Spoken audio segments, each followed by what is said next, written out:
Well, last night at the Guildhall, David Cameron said if Britain left the EU, we would find ourselves in the position of Norway, where we could not actually decide ourselves on the rules that would affect British industry. Well, in a way, it was a big admission, because we have two big treaties with Europe. One is the Treaty of Rome, which went on to the Treaty of Lisbon, which is our membership of political union.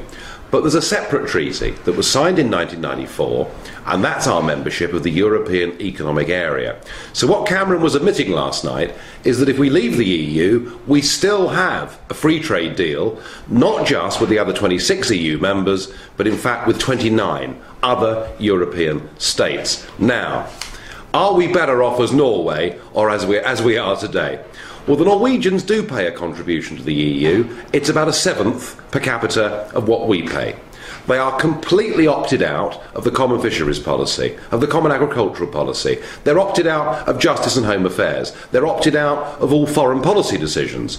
They have, unlike us, a seat on the World Trade Organization, and they're able to make their own trade deals with all the other growing parts of the world.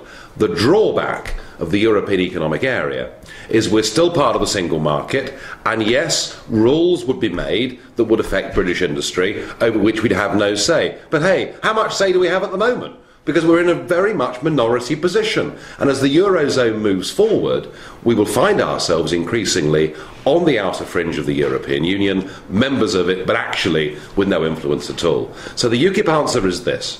There is absolutely nothing to fear in terms of trade from leaving the European Union, because on D+1 we'll find ourselves part of the European Economic Area and with a free trade deal. And we should use our membership of the EEA as a holding position from which we can negotiate, as the European Union's biggest export market in the world, as good a deal.